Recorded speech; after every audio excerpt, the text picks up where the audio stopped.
ഇന്ന് നമ്മൾ കാണാൻ പോകുന്ന ഈ ഒരു കേസ് ഉത്തരേന്ത്യയിലെ പോലീസുകാരെ പോലും ഞെട്ടിപ്പിച്ചു. ഈ ഒരു കേസ് ഇൻവെസ്റ്റിഗേറ്റ് ചെയ്ത ടീമിന് 50,000 രൂപ റിവാർഡും കൊടുത്തു. ഒരുപാട് ദിവസങ്ങൾക്ക് മുൻപ് നടന്ന കേസൊന്നും അല്ല ഇത്. ഈ ഇടയ്ക്ക് 2023 സെപ്റ്റംബർ മാസമാണ് ഈ ഒരു സംഭവം ഉണ്ടായത്.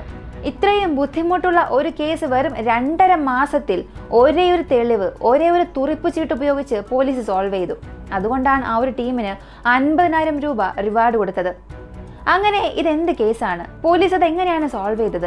അവർക്ക് കിട്ടിയ ആ ഒരു തുറുപ്പ് ചീട്ട് എന്താണ് എന്ന് ചോദിച്ചാൽ, ഉത്തർപ്രദേശിലെ വളരെ പ്രധാനപ്പെട്ട നഗരമാണ് ഡിയോറിയ. ഈ ഡിയോറിയയുടെ പ്രാന്തപ്രദേശത്ത് ചില ഗ്രാമങ്ങളുണ്ട്. അതിൽ ഒരു ഗ്രാമമാണ് വർവാലി ഗ്രാമം.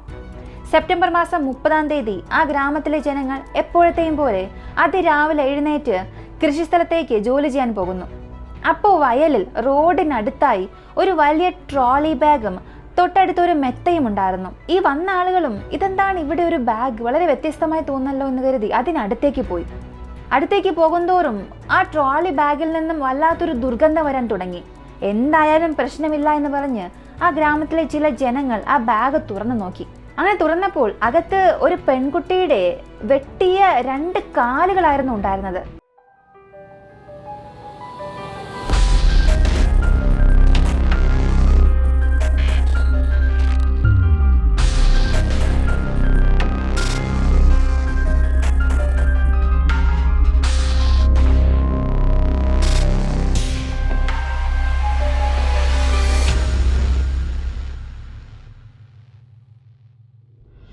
ഈ ഒരു കാഴ്ച കണ്ട ഉടനെ അവർ പോലീസിനെ വിവരം അറിയിച്ചു. പോലീസും സംഭവ സ്ഥലത്തെത്തി. ആ ട്രോളിക്കുള്ളിൽ മരിച്ചുപോയ പെൺകുട്ടിയുടെ എല്ലാ ഭാഗങ്ങളും ഇല്ലായിരുന്നു. വെറും 2 വെട്ടിയെടുത്ത കാലുകൾ മാത്രമായിരുന്നു ഉണ്ടായിരുന്നത്. പ്രത്യേകം ആ ട്രോളിക്കടുത്തൊരു മെത്തയുണ്ടായിരുന്നു എന്ന് പറഞ്ഞല്ലോ, അതിനെ ആരോ ഒരു ഭാഗം തച്ചു വെച്ചിട്ടുണ്ട്.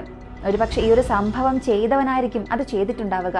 പോലീസ് ഇപ്പോൾ ചെയ്തത് ആ മെത്തയിലുള്ള തയ്യൽ പിരിച്ചെടുക്കുന്നു. അങ്ങനെ നോക്കിയപ്പോൾ ഈ മരിച്ച പെൺകുട്ടിയുടെ മുകൾ ഭാഗം, അതായത് ഇടുപ്പിന് മുകളിലുള്ള ഭാഗമായിരുന്നു അതിലുണ്ടായിരുന്നത്. പക്ഷേ തലയില്ല. ഇവിടെയായിരുന്നു പോലീസിന് വലിയ വെല്ലുവിളിയായത്. കാരണം ആ പെൺകുട്ടിയുടെ ശരീരത്തിൽ തലയില്ലാത്തത് കൊണ്ട് അവൾ ആരാണെന്ന് പോലും പോലീസിന് കണ്ടെത്താൻ സാധിച്ചില്ല. ഇര ആരാണ് എന്നറിയില്ല എന്നുണ്ടെങ്കിൽ ഇതിന് പുറകിലെ കുറ്റവാളി എങ്ങനെയാണ് കണ്ടെത്താൻ സാധിക്കുക? ആദ്യം ഇര ആരാണെന്ന് കണ്ടുപിടിക്കണം, അത് ഉറപ്പുവരുത്തണം. അതിനുശേഷം മാത്രമേ പോലീസിന് ഇത് ചെയ്തവനെ നോക്കി നീങ്ങാൻ സാധിക്കുകയുള്ളൂ.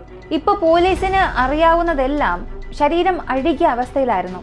അത് പോസ്റ്റ്മോർട്ടം ചെയ്ത ഡോക്ടേഴ്സ് പറഞ്ഞത് ഈ സംഭവം ചെയ്തവൻ അവളെ കൊന്നിട്ട് പെട്ടെന്നൊന്നും ഡിസ്പോസ് ചെയ്തില്ല. കുറച്ചു സമയം ഏതോ ഒരു സ്ഥലത്ത് വച്ചിരുന്നിട്ടുണ്ട്. അതിനുശേഷമാണ് ഡിസ്പോസ് ചെയ്തത്. തീർച്ചയായും സംഭവം നടന്ന് കുറഞ്ഞത് 2-3 ദിവസമെങ്കിലും ആയിട്ടുണ്ടാകാം. പെൺകുട്ടി ഏകദേശം ഒരു 30-35 വയസ്സിനുള്ളിൽ പ്രായമുണ്ടാകും. ഇതാണ് ഡോക്ടേഴ്സ് നൽകിയ വിവരം. ഇപ്പൊ പോലീസിനുള്ള മറ്റൊരു വഴി CCTV ഫൂട്ടേജസ് ആണ്. പോലീസും ഈ ബോഡി കണ്ടെത്തിയ ദിവസം, അന്നത്തെ ദിവസം ആ വഴി പോയ വണ്ടികളെ എല്ലാം പരിശോധിക്കുന്നു. ആ CCTV ക്യാമറ വഴി പരിശോധിക്കുന്നു. എന്നാൽ സംശയം തോന്നിക്കുന്ന രീതിയിൽ യാതൊരു വാഹനവും കണ്ടില്ല. എങ്കിൽ പോലും പോലീസ് ചില വാഹനങ്ങളുടെ ഓണേഴ്സിനെ പിടിച്ച് ചോദ്യം ചെയ്താലും യാതൊരു വിവരവും കിട്ടിയില്ല. ഈ ഒരു കേസ് ഇതുവരെയും പോലീസിന് വലിയൊരു വെല്ലുവിളിയായി, തലവേദനയായി മാറി. കാരണം ഏത് ഡയറക്ഷനിലേക്ക് കേസിനെ കൊണ്ടുപോകണമെന്ന് പോലും പോലീസിന് അറിയില്ലായിരുന്നു. ഈ സാഹചര്യത്തിലായിരുന്നു പോലീസിന് ആ തുറുപ്പ് ചീട്ട് കിട്ടിയത്. അതെന്താണെന്ന് ചോദിച്ചാൽ, ആ പെൺകുട്ടിയുടെ ശരീരം ഒരു ട്രോളി ബാഗിനുള്ളിലായിരുന്നല്ലോ ഉണ്ടായിരുന്നത്. അതിലെ സിബ് പരിശോധിക്കുമ്പോൾ ഒരു ഫ്ലിപ്കാർട്ട് ബില്ല് കിട്ടി.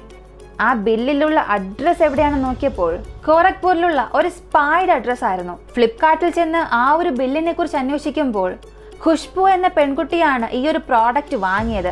അത് ഗോരഖ്പൂരിലുള്ള സ്പാ അഡ്രസ്സിലേക്ക് ആ പ്രോഡക്റ്റ് ഡെലിവറി ചെയ്യാനും ആവശ്യപ്പെട്ടിട്ടുണ്ട്. ഇപ്പൊ പോലീസ് നേരെ ആ സ്പായിലേക്ക് പോകുന്നു. സ്പായിൽ ഖുഷ്ബു ആരാണെന്നുള്ളത് അന്വേഷിച്ചു. സ്പായിലെ ജോലി ചെയ്ത എല്ലാവരോടും അന്വേഷിച്ചപ്പോൾ പോലീസിന് അറിയാൻ സാധിച്ചത് ഖുഷ്ബുവും ഇതേ സ്പായിൽ ജോലി ചെയ്യുന്ന ഒരു ബ്യൂട്ടീഷ്യനാണ്. കഴിഞ്ഞ ചില മാസങ്ങളായി അവർ ജോലിക്ക് വന്നിട്ടില്ല. അതും പെട്ടെന്നൊരു ദിവസം യാതൊരു അറിയിപ്പും കൂടാതെ ജോലിയിൽ നിന്നും പോകുന്നു.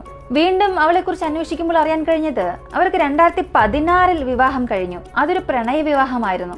ഇത് കഴിഞ്ഞ് 2022 ഖുഷ്ബു ഡിവോഴ്സ് വാങ്ങി. അങ്ങനെയെങ്കിൽ ഭർത്താവായിരിക്കും അവളെ കൊന്നത് എന്ന് ചിന്തിച്ച പോലീസിന് അവിടെയാണ് ഒരു ട്വിസ്റ്റ് വന്നത്. പോലീസ് ചെയ്തത് ഖുഷ്ബുവിന്റെ കോൾ റെക്കോർഡ്സ് എല്ലാം പരിശോധിക്കുന്നു. കോൾ റെക്കോർഡ്സ് പരിശോധിക്കാൻ അവരുടെ ഫോൺ ആവശ്യമില്ല, നമ്പർ മാത്രം മതി. അവൾ ഉപയോഗിച്ച നെറ്റ്വർക്ക് ഓപ്പറേറ്ററിൽ നിന്നും എല്ലാ ഡീറ്റെയിൽസും വാങ്ങി. ഇപ്പോൾ കോൾ ഡീറ്റെയിൽസിൽ പോലീസിന് മനസ്സിലായത് ഖുഷ്ബു കഴിഞ്ഞ ചില വർഷങ്ങളായി കൂടുതൽ ഒരാളെ വിളിക്കാറുണ്ട്. മുന്ന ഹുസൈൻ എന്ന ആളുമായി സംസാരിച്ചിട്ടുണ്ട്. ഇപ്പോൾ പോലീസിന്റെ സംശയം മുന്നയിലേക്ക് പോകുന്നു. പോലീസും അയാളെ പിടിച്ച് ചോദ്യം ചെയ്യാൻ തുടങ്ങി. പോലീസിന്റേതായ രീതിയിൽ ചോദ്യം ചെയ്യുന്നു. അപ്പോഴാണ് ഈ കേസിനെ കുറിച്ചുള്ള ഓരോ സത്യങ്ങളായി പുറത്തു വരാൻ തുടങ്ങിയത്. മുന്ന ഹുസൈനും ഖുഷ്ബുവിനും മുൻപേ നല്ല പരിചയമുണ്ടായിരുന്നു. അതായത് ഖുഷ്ബുവിന് വിവാഹം നടക്കുന്നതിന് മുന്നേ അറിയാമായിരുന്നു. ഈ സമയത്തെല്ലാം മുന്ന ദുബായിലായിരുന്നു ജോലി ചെയ്തത്.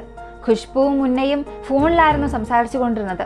ഒരു ഘട്ടത്തിൽ ഇവർക്ക് രണ്ടുപേർക്കും ഒരു റിലേഷൻഷിപ്പ് ഉണ്ടെന്ന കാര്യം ഖുഷ്ബുവിന്റെ ഭർത്താവ് അറിയുന്നു. അങ്ങനെയാണ് ഖുഷ്ബുവും ഭർത്താവും വേർപിരിയുന്നത്, ഡിവോഴ്സ് വാങ്ങുന്നു. ഇത് കഴിഞ്ഞ് ഖുഷ്ബു താൻ ഡിവോഴ്സ് ആയ കാര്യം മുന്നയോട് പറയുന്നു. മുന്നയും ഖുഷ്ബുവിന് വേണ്ടി ദുബായിൽ നിന്നും നാട്ടിലേക്ക് വരുന്നു. ഇനി ഇവർക്ക് രണ്ടുപേർക്കും എങ്ങനെ ഈ പരിചയമെന്ന് ചോദിച്ചാൽ, ഇവർ രണ്ടുപേരും പൈന എന്ന ഒരു ഗ്രാമത്തിലുള്ളതാണ്. ഈ ഗ്രാമം ഉത്തർപ്രദേശിലെ കിഴക്ക് ഭാഗത്തുള്ളതാണ്. നേരത്തെ തന്നെ ഇവർക്കുള്ളിൽ ഒരു പരിചയമുണ്ടായിരുന്നു. അത് പിന്നെ ഒരു പ്രണയമായി മാറുന്നു, മറ്റൊരു ഇല്ലീഗൽ റിലേഷൻഷിപ്പിലേക്ക് മാറുന്നു. അങ്ങനെയായിരുന്നു കഥ വരുന്നത്. ഇപ്പോൾ മുന്ന ഇന്ത്യയിലേക്ക് വന്ന ഉടനെ ഇവർ രണ്ടുപേരും ചേർന്ന് ഖോരഗ്പൂരിൽ ഒരു വീട് വാടകയ്ക്കെടുത്തു. രണ്ടുപേരും ലിവിംഗ് ടുഗദറിൽ ജീവിക്കാൻ തുടങ്ങി. ഈ സമയത്ത് മുന്ന ഓൺലൈൻ ഡെലിവറി ബോയായി ജോലി നോക്കാൻ തുടങ്ങി. ഖുഷ്ബുവും സ്പായിൽ ബ്യൂട്ടീഷ്യനായി ജോലി നോക്കുന്നു. ഇങ്ങനെ ഒരു ഘട്ടത്തിൽ ഖുഷ്ബു പ്രഗ്നന്റ് ആയി. ഈ സമയത്ത് മുന്ന ഭയപ്പെടാൻ തുടങ്ങി.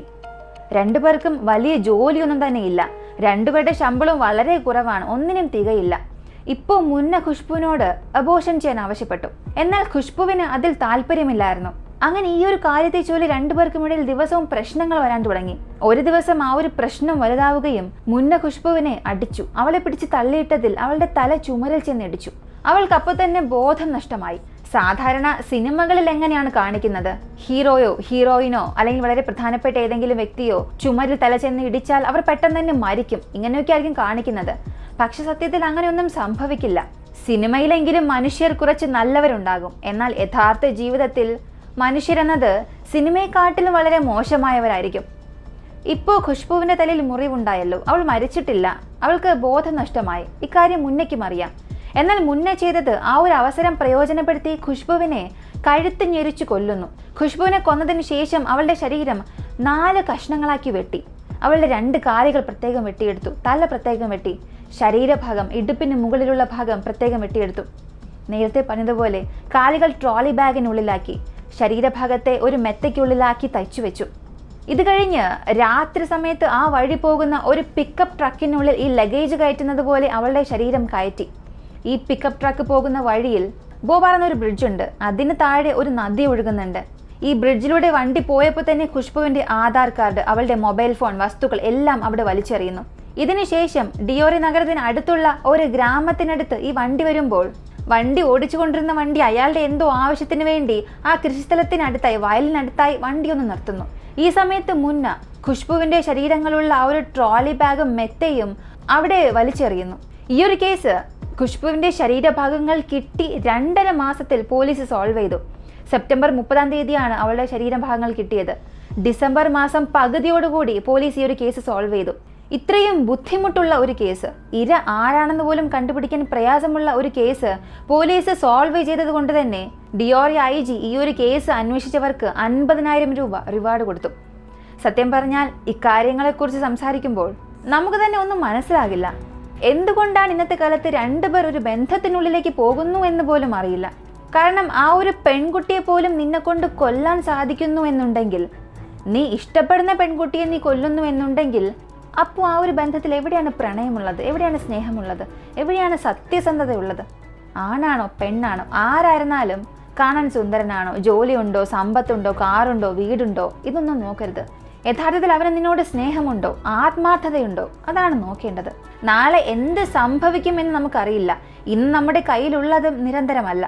അതിനാൽ നിങ്ങൾ ഒരാൾ ഇഷ്ടപ്പെടുന്നു എന്നുണ്ടെങ്കിൽ അവരുടെ പക്കലുള്ള പണത്തിന് വേണ്ടിയോ സൗന്ദര്യത്തിന് വേണ്ടിയോ ഏതെങ്കിലും ഒരു വസ്തുവിന് വേണ്ടി ടൈം പാസിന് വേണ്ടി ലൈഫ് പാർട്ട്ണറെ ചൂസ് ചെയ്യുന്നത് കൊണ്ട് യാതൊരുവിധ ഗുണവുമില്ല. ഇങ്ങനെ നിങ്ങളുടെ പക്കൽ ഒന്നുമില്ലാത്ത ഒരു സിറ്റുവേഷനിൽ നിങ്ങൾക്ക് താങ്ങായി ആരാണ് ഉള്ളത്, അതാണ് അവിടെ ശ്രദ്ധിക്കേണ്ടത്.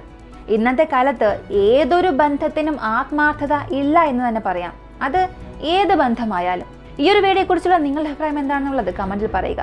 വീഡിയോ ഇഷ്ടമായ ലൈക്ക് ചെയ്യുക, ഷെയർ ചെയ്യുക. നമ്മുടെ ചാനൽ ആദ്യമായി കാണുന്നവരാണെങ്കിൽ മറക്കാതെ സബ്സ്ക്രൈബ് ചെയ്ത് സപ്പോർട്ട് ചെയ്യുക. മറ്റൊരു വീഡിയോയുമായി വീണ്ടും കാണാം.